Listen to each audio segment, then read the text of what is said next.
tus espacios con la mejor selección de arte moderno e imágenes contemporáneas. Te brindamos una hermosa selección de obras de arte únicas para llevar tu hogar u oficina a otro nivel. Transforma y decora con piezas accesibles. Encuéntranos en etsy.com como The Print Lady.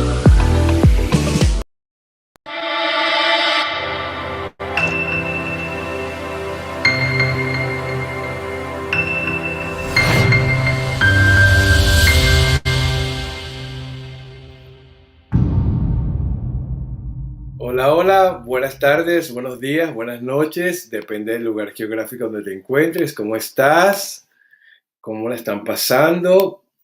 La verdad, esta hermosa comunidad que se une cada día más, que estamos abonando este camino donde avanzamos hacia nuestro despertar de conciencia. Muchísimas gracias de verdad por permitirme entrar a tu vida y traerte a través de estas conversaciones con seres de luz herramientas que te motivan a vivir conectado, conectada al bienestar, a la salud, al amor y la buena energía, por supuesto. Amo yo ser un canal. Mi tarea aquí es despertar conciencia y una de las formas que yo tengo es precisamente comunicar, ser un puente de luz, un transmisor de luz para que tú y todos estemos conectados a la alta vibra.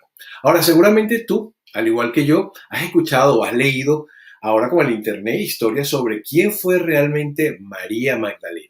Bueno, según la religión católica, la pecadora o la prostituta más famosa de la historia por haber sido, según ellos, la tentación de Cristo, hecha mujer. Pero como las mentiras tienen patas cortas, ahora sabemos que ese cuento que ellos dijeron para desprestigiar y pisotear el nombre de esta mujer llamada María Magdalena, no fue así.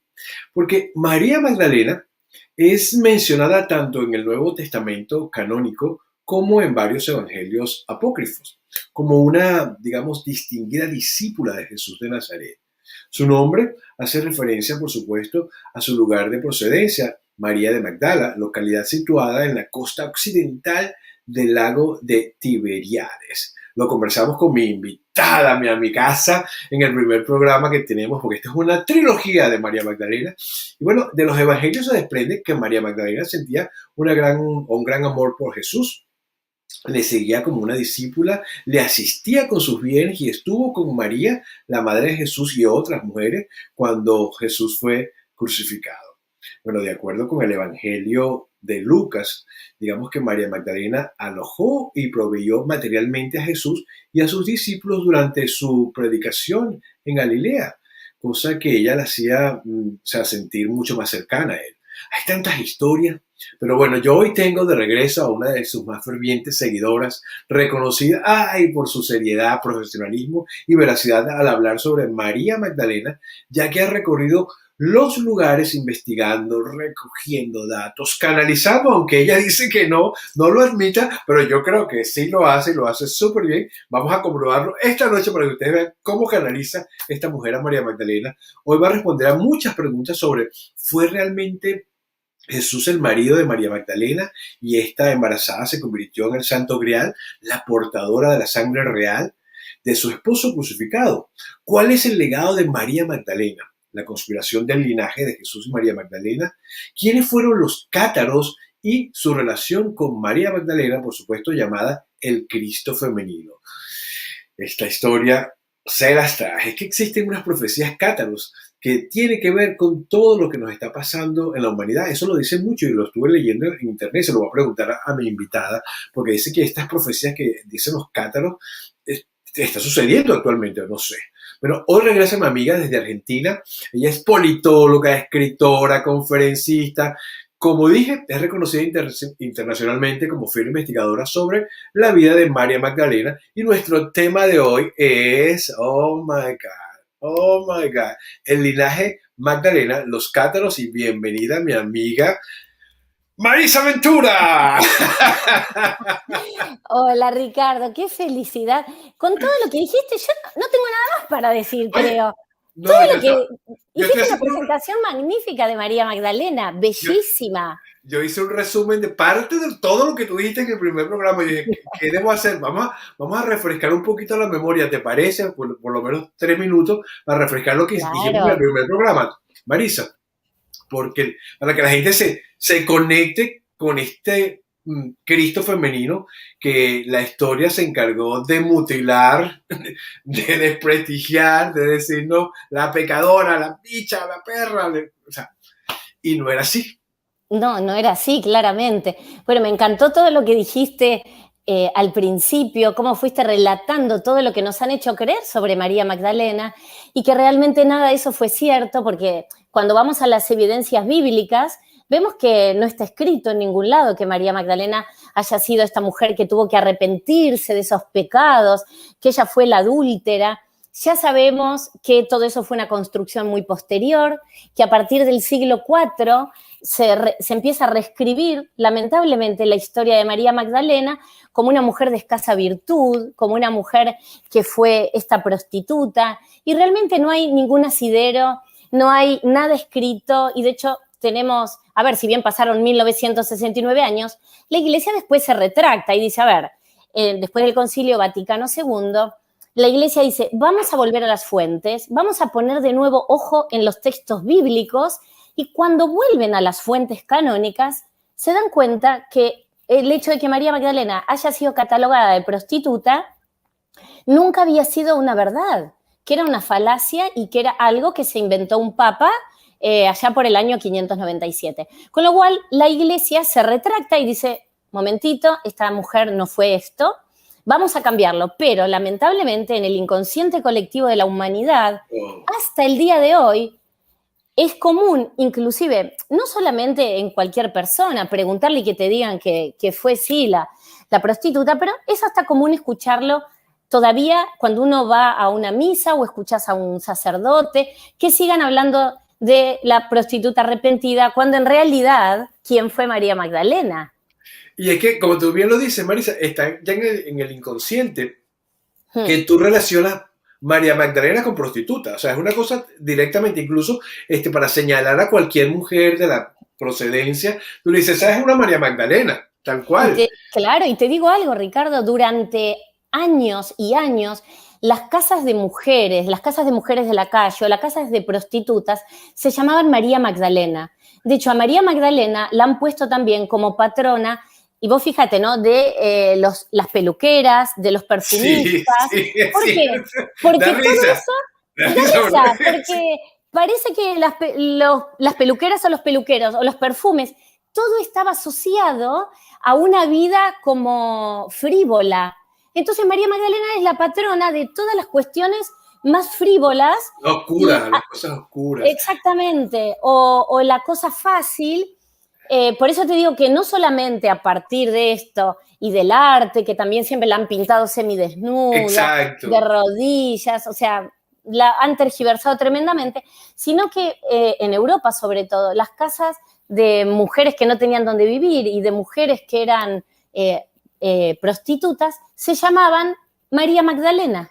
sí, estás más bicha que María Magdalena. Yo lo Sí. vi en muchas telenovelas, personajes Sí. famosos de las historias de las telenovelas, donde la Magdalena, imagínate tú, o sea, Sí. a través de la historia, pero bueno.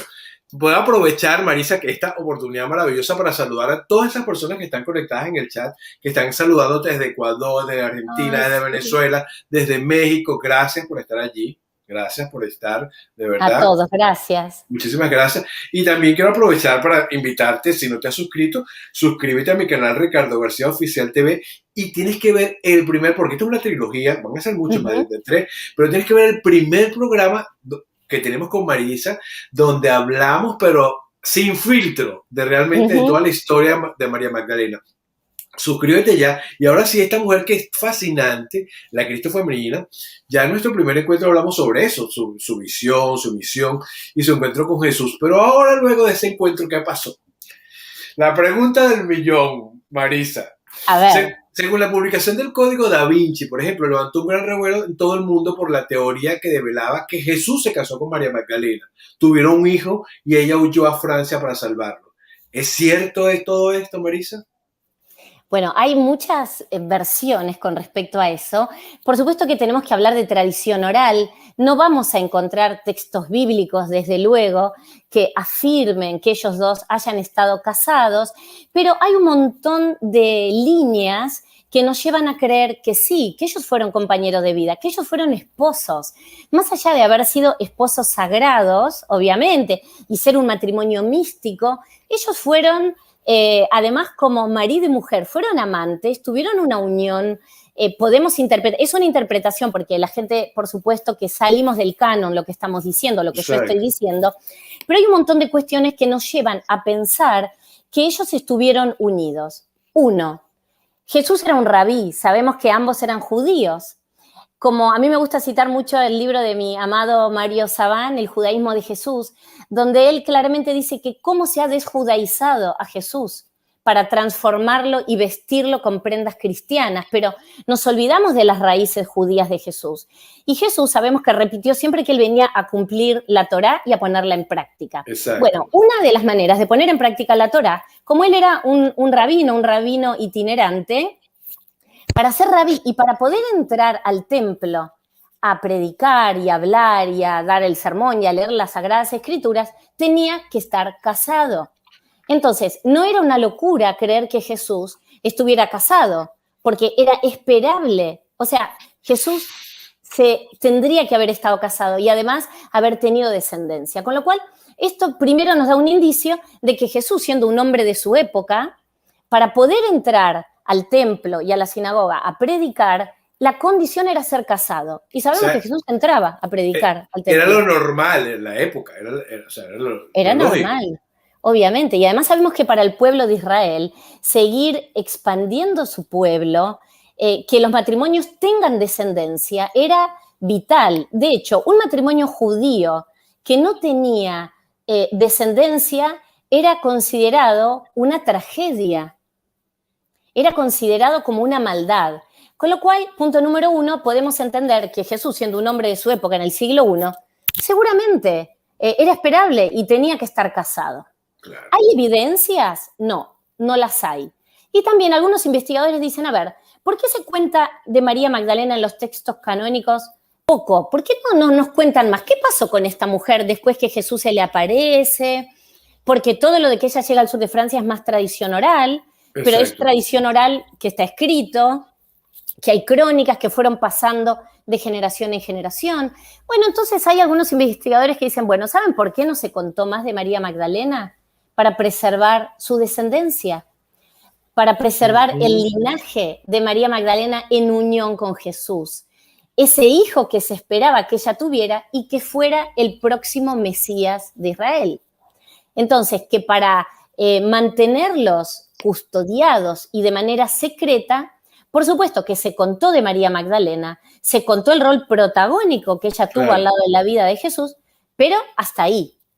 Entonces, por eso es que se cree que se contó menos. Pero en un plan secundario, porque, o sea, muy secundario el plan, digamos, protagónico, pero secundario, como muy por debajo. Yo creo, como tú bien lo dijiste en el primer programa, la reconocemos como el Cristo femenino. Tenía la parte femenina del Cristo. O sea, imagínate tú, los dos eran exactamente iguales.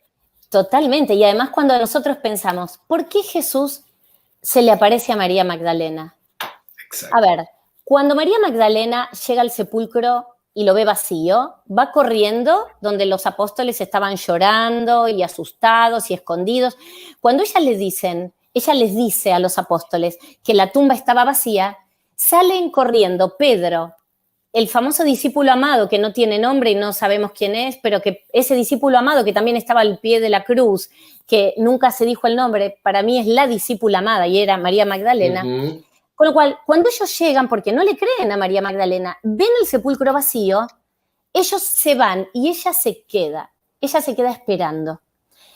Y hay algunos investigadores que dicen, bueno, pareciera que Jesús esperó a que María Magdalena estuviera sola para aparecer, y ella se quedó ahí esperando el milagro. Con lo cual, él la elige a ella. Por eso nosotros también hablamos del Cristo femenino, porque ella es la primera apóstol. Es la primera en develar el misterio de la resurrección de Jesús. Jesús no eligió a un apóstol varón, no lo eligió a Pedro, no eligió a Juan, no eligió a nadie, eligió a María Magdalena.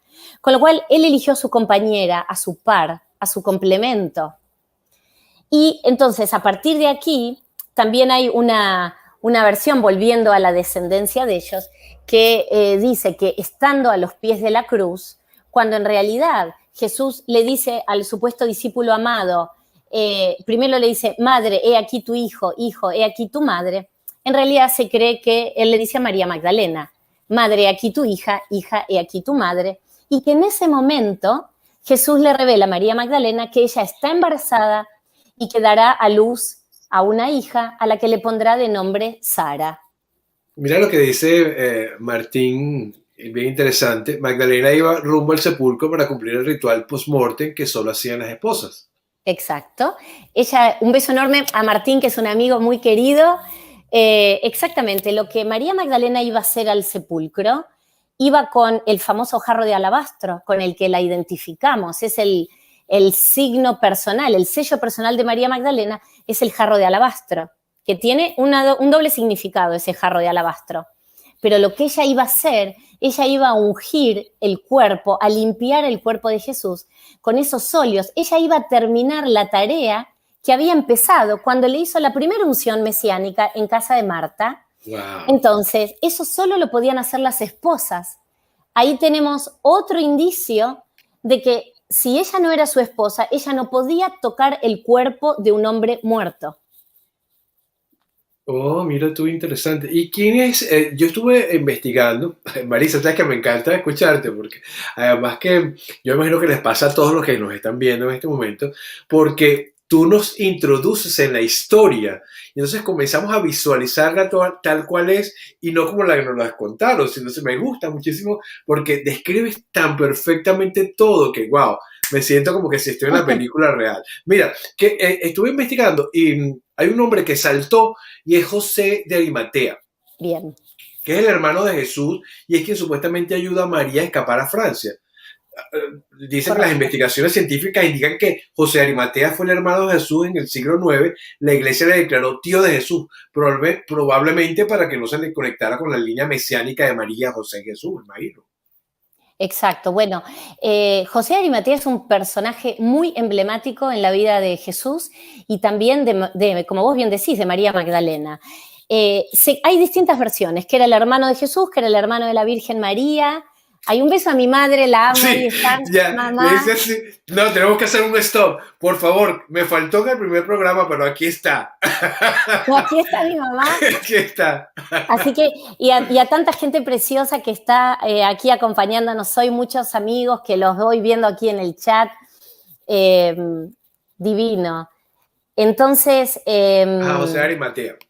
José de Arimatea, bueno, entonces José de Arimatea, algunas versiones dicen que era el hermano de la Virgen María. José de Arimatea era el propietario, el dueño del sepulcro donde se llevó el cuerpo de Jesús. Es gracias a José de Arimatea que él va a pedir a Poncio Pilato bajar a Jesús de la cruz. Exacto. Antes de que empezara el Shabbat.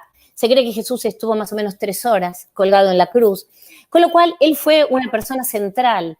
Sobre todo, lo vamos a ver en la crucifixión, en el descendimiento, todas las representaciones de cuando a Jesús se lo está bajando de la cruz, además de estar la Virgen, María Magdalena, Nicodemo, el personaje clave, central que aparece es nuestro querido José de Arimatea. Y es cierto que se cree que José de Arimatea fue el custodio del sangral.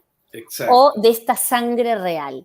Se cree primero que José de Arimatea, junto a María Magdalena y a otros seguidores de Jesús, antes de llegar al sur de Francia, tienen como un refugio de emergencia, que es en Éfeso.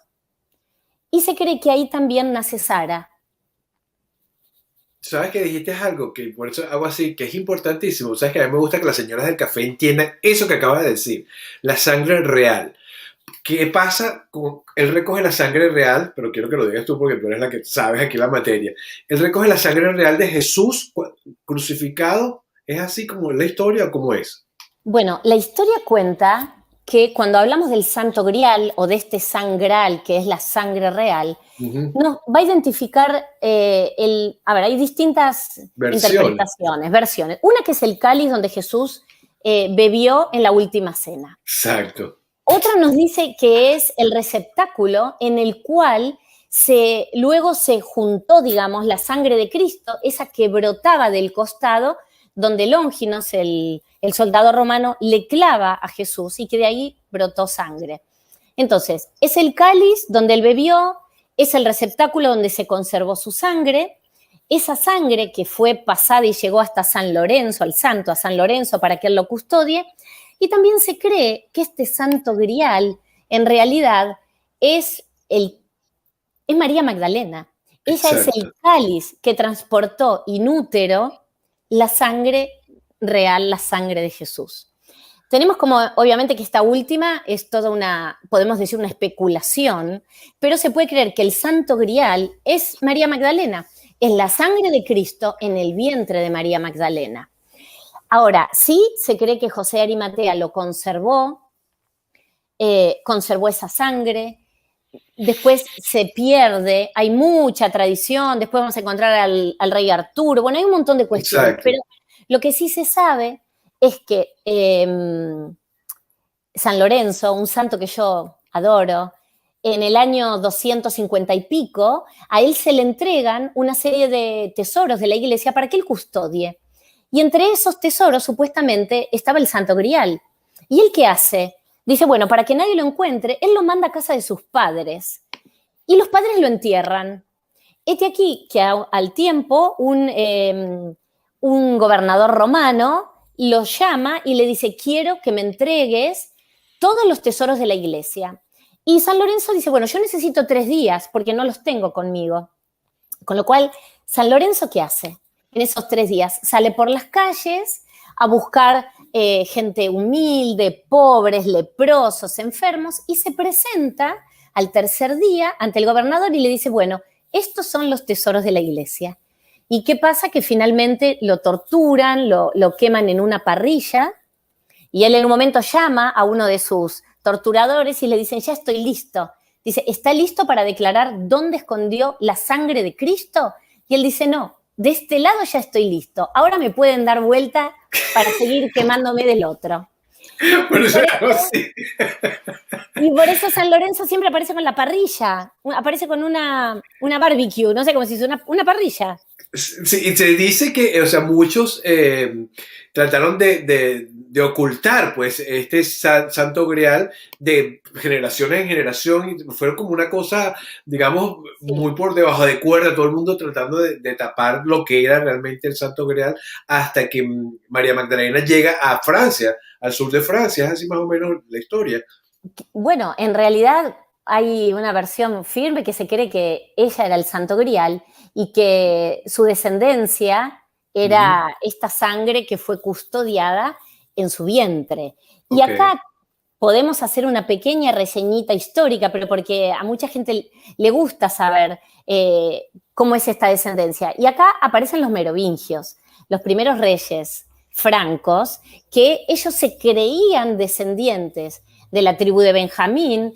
Ellos creían que por su sangre corría la sangre de Jesús y María Magdalena, y a partir de los reyes merovingios es que se cree que todos los árboles genealógicos se han ido integrando y se han ido funcionando desde Sara, la descendiente del linaje, hasta llegar a los merovingios, que están tan asociados, porque para ellos María Magdalena, al igual que para los cátaros, era la esposa de Jesús, y ellos van a dejar mucha simbología asociado a María Magdalena como la reina, como la abeja reina, esta que formó como este matriarcado, donde era la central. Con lo cual, bueno, ellos también hacen su aparición en escena y a partir de ahí sigue todo la línea de descendencia de este bendito linaje hasta llegar a los cátaros. O sea, que ella estaba embarazada, se dice que ella estaba embarazada, ¿no?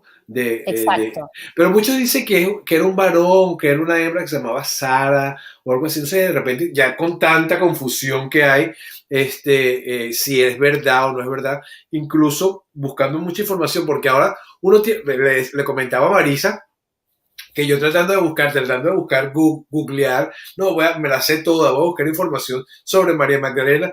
La única información válida, certera que hay de María Magdalena, la tiene Marisa Ventura. Entonces, ¿cómo la voy a buscar en Google si la tengo yo aquí? Déjame preguntártela a ti mejor. Y le digo, Claro, claro.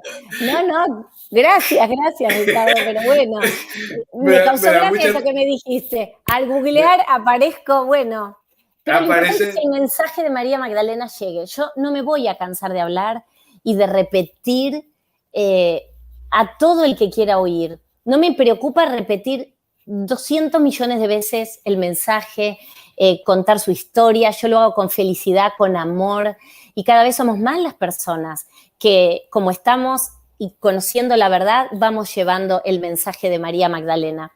Con lo cual ella se cree, esto que vos decís primero, también se cree que ellos tuvieron un hijo varón antes, más grande que Exacto. Sara. Y ese hijo varón, según la tradición, se fue con José de Arimatea, que a ver, todo hay que tomarlo con pinzas, también tengo que decir esto, porque todo es tradición oral. Sí, yo creo en la descendencia de ellos dos, sí creo que el Yo amor entre también, Jesús y María Magdalena existió, absolutamente, que tuvieron hijos, por supuesto, que Sara absoluto. fue hija de este linaje, sí, y la descendencia viene de Sara. Es que, Eso yo perdón, no perdón, tengo duda. sería muy de extraterrestre pensar, y por decirlo bonito, que Jesús no iba a tener descendencia. Con Exacto, toda la parte histórica que tú estás narrando, sería extraterrestre, por decirlo bonito, que él no, no fuese tener a una mujer a su lado como María Magdalena, que además representaba el Cristo, o sea, lo que él estaba buscando, la unión, el yin y el yang exacto, estaba. Entonces, exacto. Y otra cosa, Ricardo, que a veces no se habla mucho. Los apóstoles, en su mayoría, eran todos casados. En los textos vamos a encontrar, en los textos canónicos, que Jesús curó a la suegra de Pedro.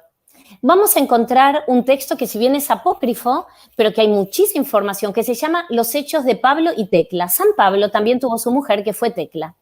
Vamos a saber que San Francisco de Asís también tuvo su compañera, que fue Santa Clara. Sabemos que Felipe tuvo 4 hijas mujeres, con lo cual hay muchísima evidencia que en esa época todos los apóstoles eran judíos y la mayoría estaban casados. exacto. El único que se sabe que no estaba casado todavía, porque se cree que era muy jovencito, era San Juan. San Juan era el menor, era casi adolescente cuando lo empezó a seguir a Jesús y que estuvo desde adolescente con Jesús. Pero el resto estaban todos casados y a Jesús el celibato no se le impone hasta la Edad Media. Sí, Exactamente. tenemos la historia de los papas, fue un horror, todos, muchos descendencia, mujer, todos después, el hijo del papa terminaba siendo obispo y los Mira, hombres iban a la guerra o se metían en el clero. no. Estabas hablando del Santo Grial y sabes que yo claro, yo fui bautizado en la religión católica y entonces yo veía el cáliz que levanta el sacerdote, el cura que levanta el cáliz. Este es el cáliz de Cristo que murió, no sé. Y entonces, cuando él levantaba eso era para que tú te sintieras culpable porque Jesús había derramado su sangre por todos tus pecados. Entonces, durante toda mi vida yo creí eso. Sí, Y como lo han todos creído lo muchos, creímos. todos lo creímos, ¿no? Entonces, imagínate la tortura para un niño de 10 años que está estudiando el catecismo, que te diga, es que él murió por ti, mira que tú eres un pecador. No, y el ponerse de rodillas y el por mi culpa, por mi gran culpa.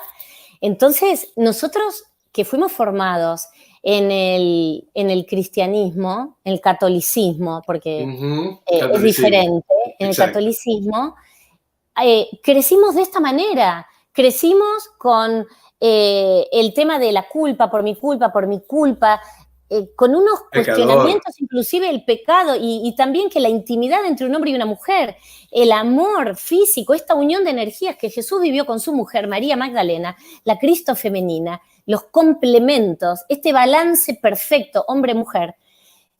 Todos crecimos, bueno, nos bautizamos ¿para qué? Para quitarnos el pecado original. Perdón, ¿cuál era el pecado original? Que los exacto. papás y las mamás estuvieron juntos, se amaron, Sí, tuvieron hijos.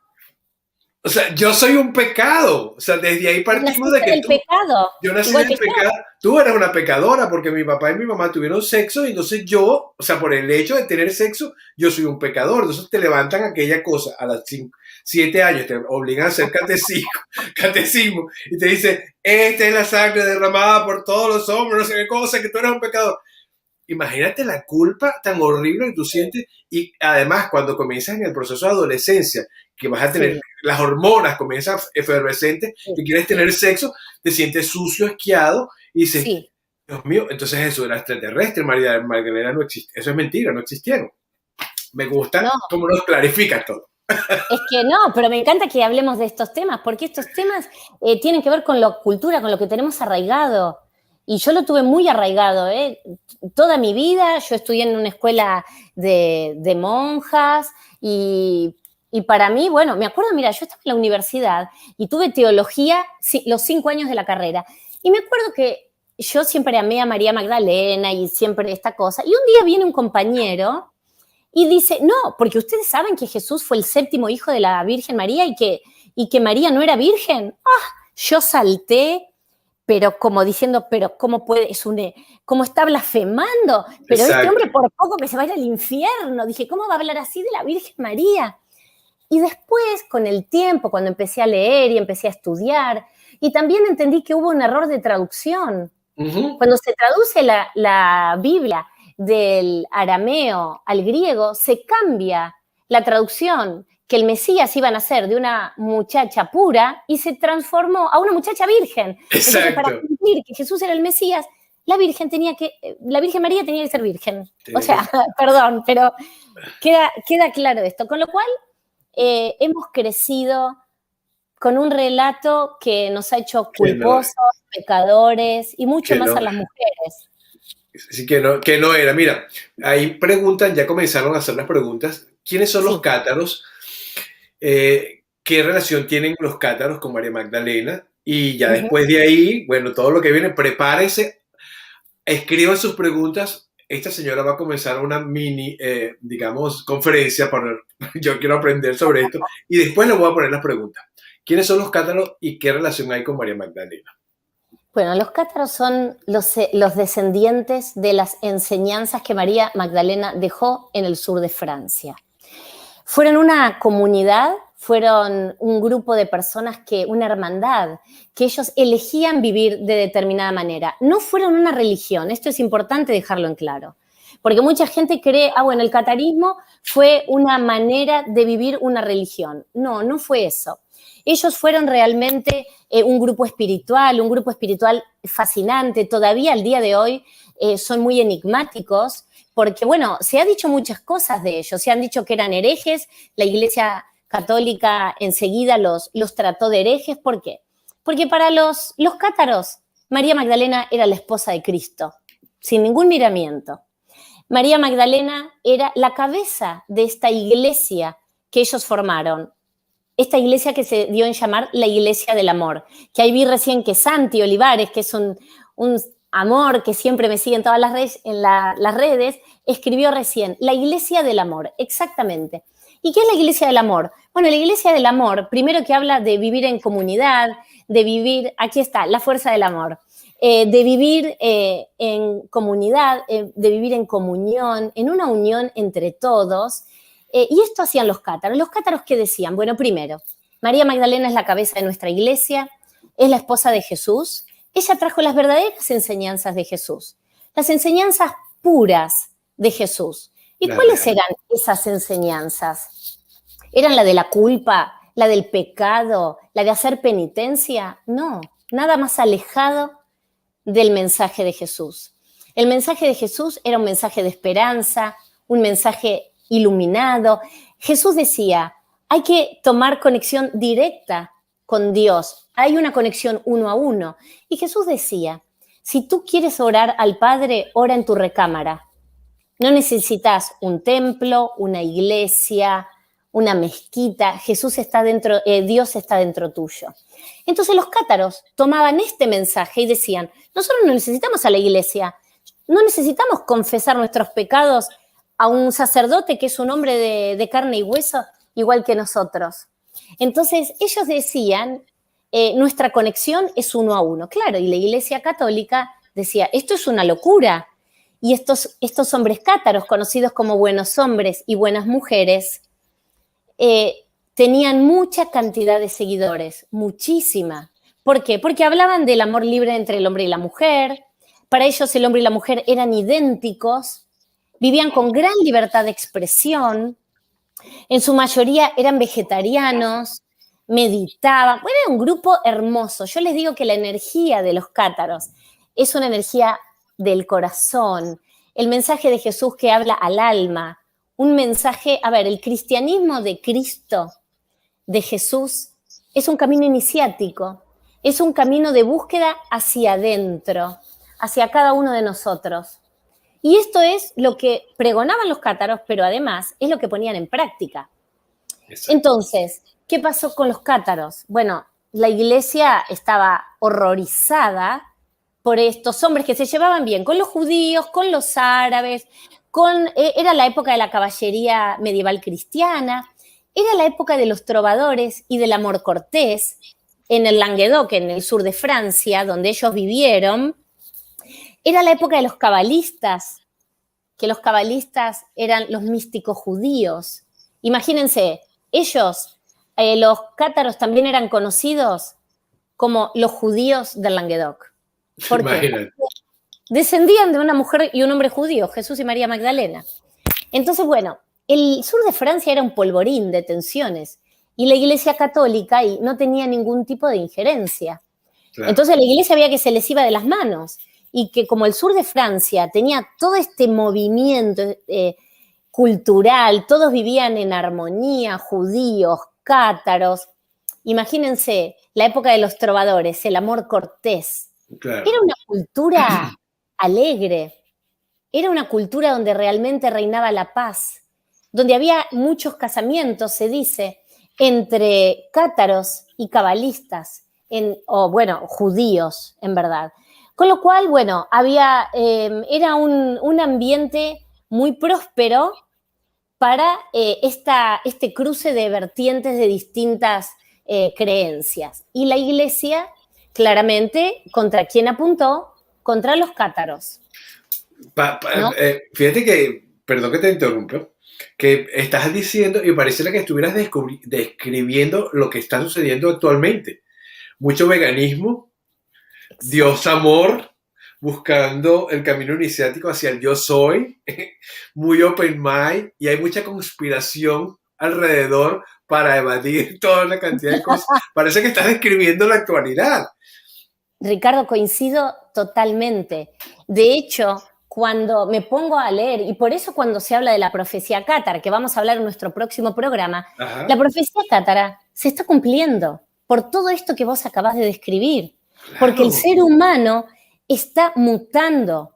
Hay, como los cátaros decían, va a llegar el momento, dijeron dentro de 700 años, donde va a ocurrir una gran transmutación alquímica en todos los seres humanos. Y esos 700 años es en el 2021. Exactamente.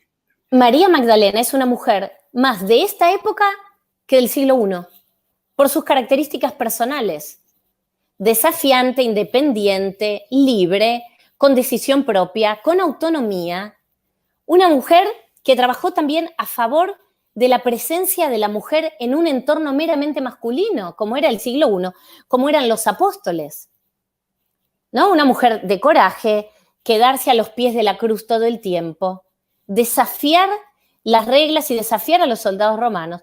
Realmente, ella es una mujer actual, una mujer con los mismos valores de las mujeres de hoy. Actualmente, o sea, tal cual. Ahora, tú dijiste, esto no fue una religión, esto fue como un movimiento, como si fuera un movimiento de nueva era en ese momento, ¿será? Sí, sí. De hecho, se dice habitualmente que el catarismo era un modus vivendi, era un modo de vivir, era un modo de alimentarse, era un modo de conectarse con la divinidad, era una manera de un estilo de música, que era la música de los trovadores. Los trovadores, a ver, las canciones de amor eran dedicadas a María Magdalena, pero como los trovadores también fueron interrogados por la Inquisición, tenían dos opciones, o morían también en la hoguera, o cambiaban todas las canciones de amor y de alabanzas a su diosa a su reina, que era María Magdalena, y las transformaban a la Virgen María, o morían en la hoguera con los cátaros. Sí, sí, sí, era terrible. Además, como los fueron eliminando, o sea, cortándoles la cabeza. La iglesia los fue eliminando del planeta y los mataban, o sea, En la hoguera, salvajemente en la sí. hoguera, los quemaban como unos cerdos, una cosa, o sea, la historia realmente es dolorosísima. Ahora, yo me considero que yo pertenezco a este movimiento del catarismo en la actualidad. Escuchándote, yo me siento, o sea, yo no estoy en un despertar de conciencia, estoy en un movimiento del catarismo. Sí, Porque totalmente. totalmente, o sea, todo lo que estás describiendo es exactamente igual. Fíjate que todo es tan cíclico, además como tú bien lo apuntas, este es el año, el 2021 es el año del despertar de conciencia. Mucho movimiento interior para poder florecer, para poder renacer a lo que realmente somos, nuestro Cristo interior. Me, Exacto, totalmente. me gusta mucho esto, lo de las, digamos, las prácticas que se realizaban, porque esto nos dice que no estamos inventando el agua tibia, Marisa, que muchas veces No, nos creemos que tal cual. esto es nuevo, esto lo estoy inventando, yo soy el creador de esto. No, no, ya ellos lo habían dicho todo. No hay nada nuevo bajo el sol, la verdad es que no hay nada nuevo bajo el sol. Lo que estamos haciendo simplemente es volver a la base, es volver a lo básico, si te pones a pensar. Es cuidar a la madre tierra, que es la que nos da el alimento, cuidar a los animales.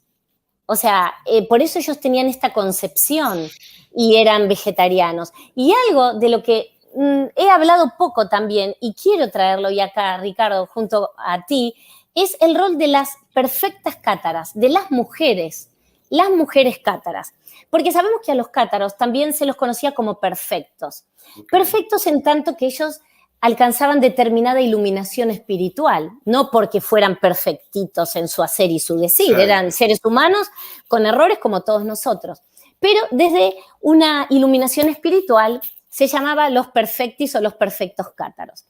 Entonces, bueno, las perfectas cátaras, ¿quiénes eran estas mujeres que formaron parte tan intenso y tan clave del movimiento cátaro? Bueno, estas mujeres, los cátaros sabemos que eran artesanos, trabajaban la tierra, eran más bien personas humildes, pero las perfectas cátaras pertenecían a la aristocracia.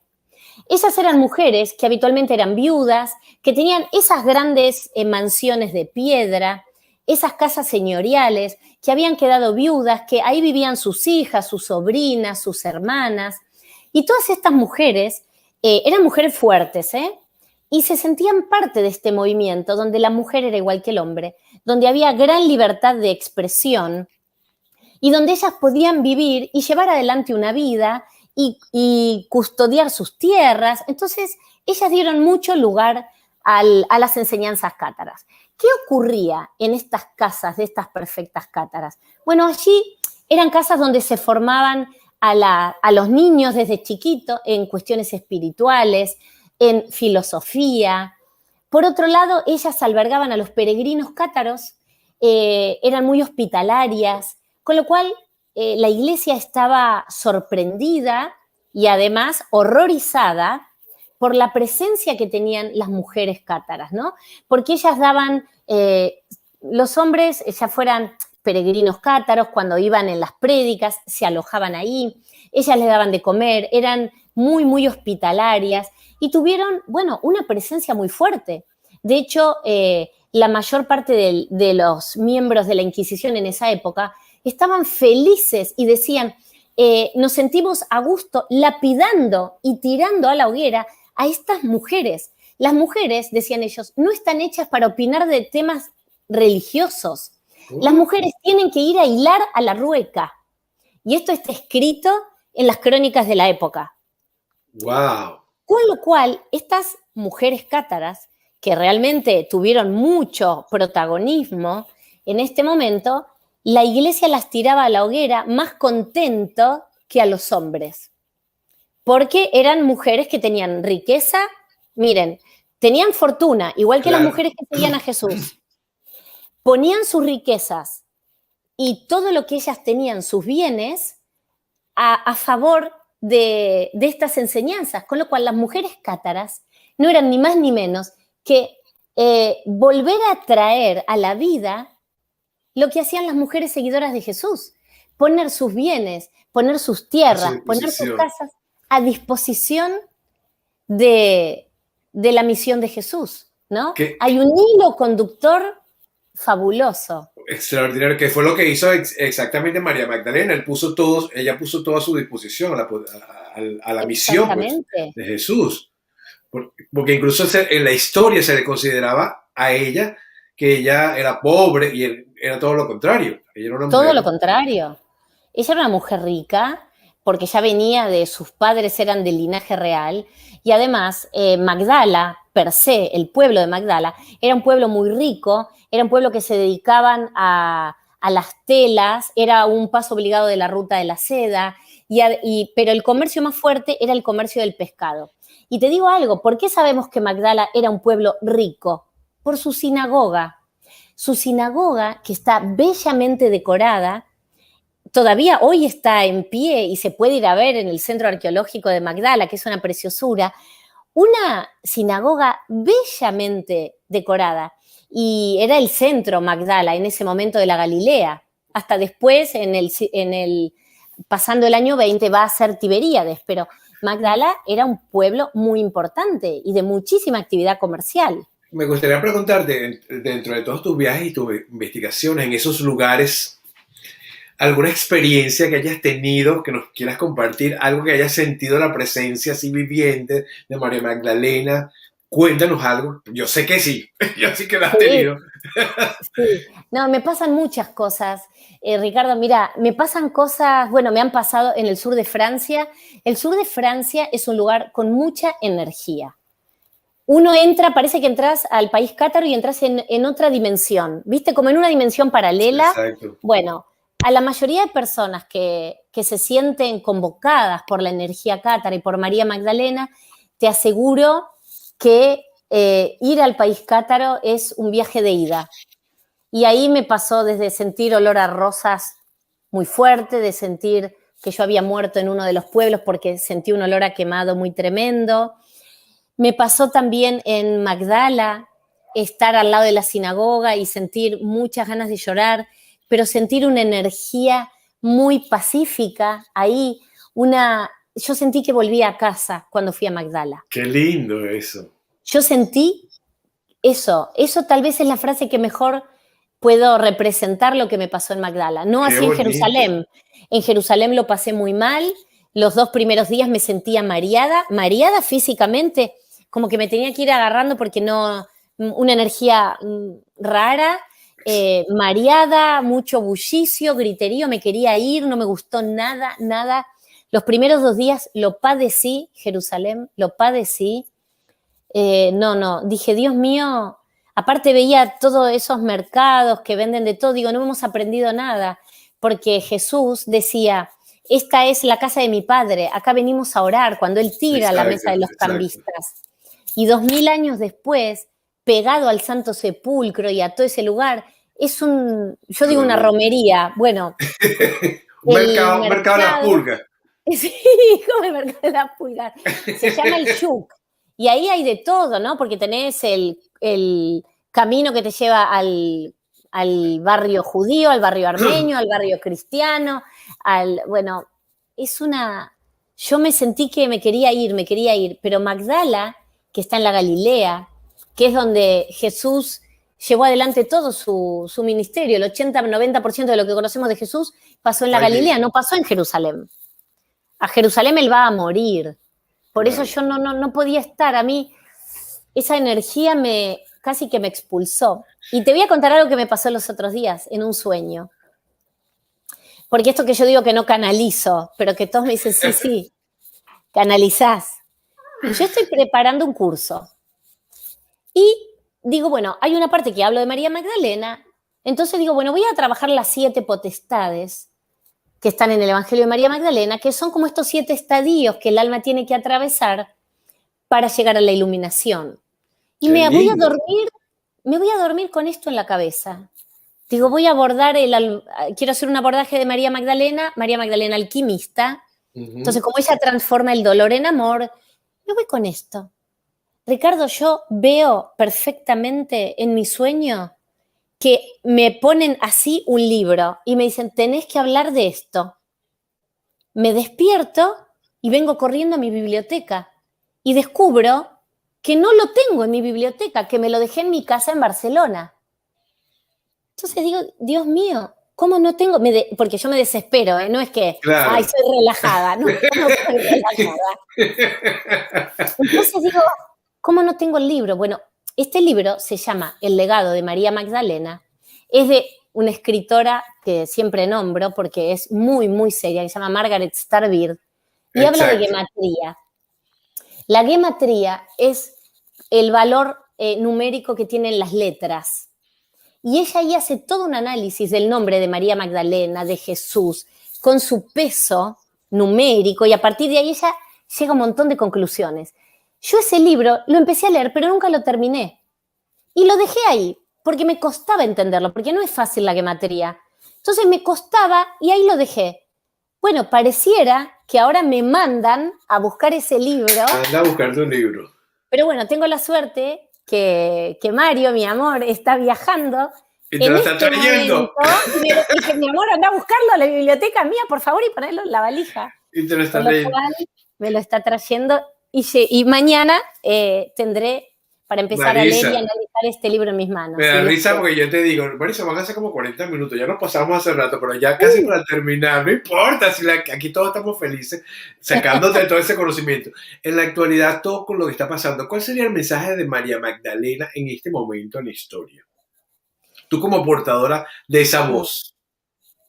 La voz de María Magdalena es una voz muy dulce, es una voz que nos va a hablar al alma, y tenemos que saber que nada va a cambiar en nuestras vidas si no cambiamos nosotros. Entonces, si yo quiero que a mí me traten mejor, yo tengo que tratar mejor. Si yo quiero que me den respuestas y me traten con amor, tengo que tratar con amor. El secreto está dentro nuestro, Ricardo. Y eso es el mensaje que María Magdalena llevó al sur de Francia. María Magdalena dijo, bueno, a ver, pongan amor en todo lo que hagan. ¿Y qué es poner amor en todo lo que hacemos? No rotular, no ser prejuiciosos, no descalificar, tratar con amor. Cuando uno va a dar una respuesta, decir, a ver, ¿estoy dando una respuesta? ¿Estoy tratando al otro como me gustaría que a mí me traten?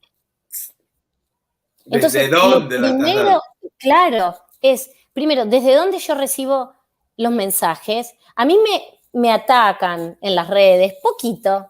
Igual ¿Sí? no me importa nada. Dime Sí, quién, mira, dime quién que yo te defiendo, dime quién. Igual me entra por acá y me sale por acá. A mí me atacan mucho en las redes, me dicen, no dejas hablar los invitados, que no sé qué, pero si estamos en una cosa así, me atacan, me insultan, me dicen cosas.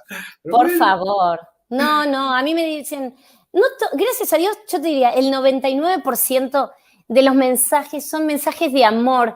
La gente es preciosa, me dan ánimo, me dicen, Marisa, te escucho y vuelvo a las bases y amo a María Magdalena y a mí no me van a callar. O sea, no. Y yo digo, a ver, hay gente que me dice, otra vez, papá, porque María Magdalena, ¿sabes qué? Si tanto te irrita mi mensaje, no me mires más en los videos ni no me sigas en Instagram, no. Y lo digo con respeto, porque yo hablo con respeto y hablo con humildad y nadie tiene la verdad.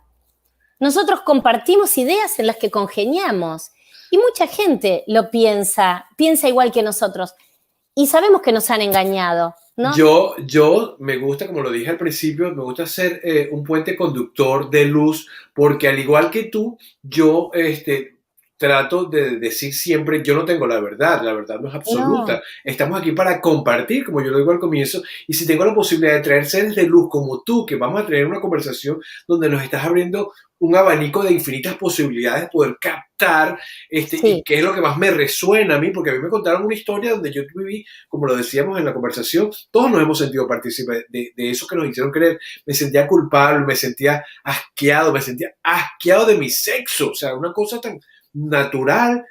La iglesia me hizo sentirme, por muchos años, me hizo sentir muy mal. Entonces, que hoy en día podamos abrir el corazón que nos estás abriendo tú, Marisa, que nos estás expandiendo la conciencia con este conocimiento maravilloso de esta mujer que fue el Cristo femenino, lo quieran o no, porque por algo la silenciaron. O sea, Exacto.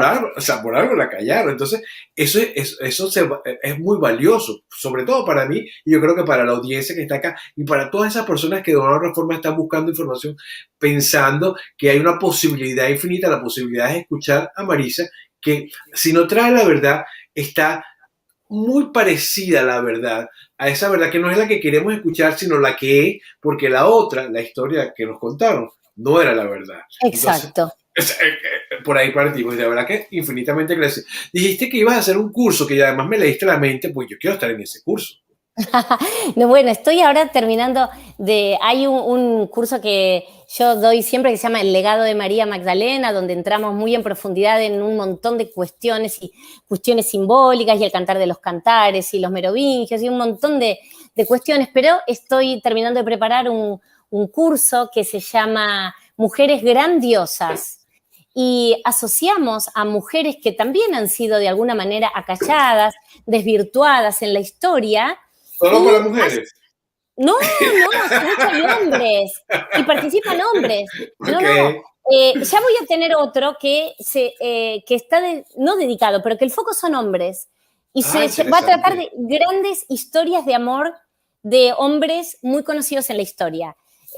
Con lo cual tengo ahí una lista, lo que pasa es que no me da la vida para hacer todo lo que quiero hacer. Por favor, esta mujer pero trabaja 48 sí. horas, no 24, 48. No me alcanzan las 24 horas del día. Entonces, bueno, ahí analizamos la vida de otras mujeres, como Hipatía de Alejandría, como Hildegarda von Bingen, como Leonor de Aquitania, Juana de Arco, María Antonieta, Ana Bolena, y todas estas mujeres están atravesadas por María Magdalena. Maravilloso. Con lo cual, bueno, y está abierto a hombres y mujeres, por supuesto, porque se trata en definitiva de rescatar el sagrado femenino, pero siempre de mano del divino masculino, siempre en conjunción y en equilibrio. ¿Y estos talleres ahorita ya están al aire en este momento o lo estás programando?